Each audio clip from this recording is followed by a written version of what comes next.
그동안 제주도가 외부 자본에 의존해 대규모 관광 개발을 추진하는 문제를 집중 보도했는데요. 도민 자본이 소규모 관광 사업을 추진할 경우에 지원을 하는 제도가 이미 30년 전에 도입됐지만 지금까지 한 차례도 시행된 적이 없는 것으로 드러났습니다. 도민 자본이 추진하는 관광 사업을 역차별하는 실태를 송원일 기자가 취재했습니다. 제주시 한경면에 자리 잡은 환상숲 곶자왈 공원. 제주의 독특한 곶자왈 숲을 체험하기 위해 연간 20만 명의 관광객이 찾는 곳입니다. 그러나 이곳은 최근까지도 제주시가 관광사업체로 등록을 해주지 않아 농촌교육농장으로 등록해 운영을 했습니다.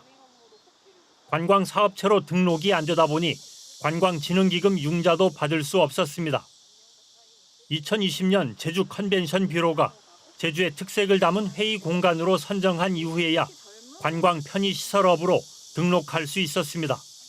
처음부터 관광지처럼 만들어야지 하는 게 아니라 아주 작은 규모에서 시작을 하는 거거든요. 다른 농가라든지 이런 곳들은 아직도 어려움을 겪고 있을 것 같아요. 제주도민이 운영하는 관광 사업을 지원하는 제도도 있었지만 적용을 받지 못했습니다. 제주특별법 158조를 보면 도지사는 특별개발 우대 사업을 육성해야 한다고 명시돼 있습니다. 제주도민이 50% 이상 투자하거나 80% 이상 주민을 고용한 사업, 문화관광진흥을 위한 사업, 관광진흥 육성이 필요한 사업 등이 지원 대상입니다. 또 개발사업 특별회계를 설치해 특별개발 우대 사업을 하는 경우 필요한 자금을 융자 지원하도록 했습니다. 도민 자본과 도민 기업을 지원하기 위한 특별개발 우대 사업 제도가 처음 법제화된 것은 1991년. 30여 년 전에 이미 제도가 마련돼 있었지만 지금까지 실제로 적용된 사례는 한 건도 없습니다.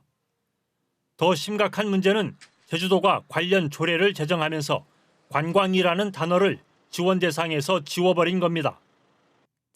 제주도 특별개발 우대 사업 지원 조례입니다. 수출 전략 품목의 생산과 유통, 1차 산업 관련 수출 사업, 문화산업 진흥을 위한 사업, 전통주 제조 판매업으로 지원 대상을 명시했습니다. 상위법인 제주특별법에 있는 문화관광의 진흥을 위한 사업은 문화산업 진흥을 위한 사업으로 바뀌었고 관광토산품 제조업 등 관광 진흥을 위해 필요한 사업은 아예 삭제돼 전통주 제조 판매업만 남았습니다. 관광과 관련된 사업은 사실상 지원할 수 없도록 만든 겁니다. 이 당시에 제정할 때 어떤 취지로 그것이 빠졌는지를 확인을 해야 되는데 거의 20년이 다 되고 있는 상황이라서 말씀을 못 드리는 게 이런 곤란한 사정들이 있습니다. 관광개발 사업에 대한 지원도 대규모 투자에 치우쳐 있습니다. 제주도 토지특별회계 운영조례입니다. 공유지를 임대하거나 매각할 경우 관광지와 관광단지, 유원지 사업은 물론 특별개발 우대 사업도 우선 공급할 수 있게 했지만 현실은 대규모 관광지와 관광단지, 유원지 사업에만 적용되고 있습니다.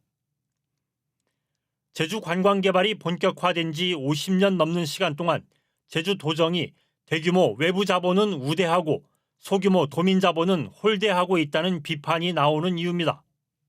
대규모 자본하고 지역 자본들이 어떤 같이 형평성 있는 관계 설정을 통해서 같이 공생하면서 살아가는 전략들을 좀 짜야 되지 않겠나 이런 생각을 좀 하고요. 그런 측면에서 제주도의 관광 정책이 굉장히 중요한 시점에 와 있다.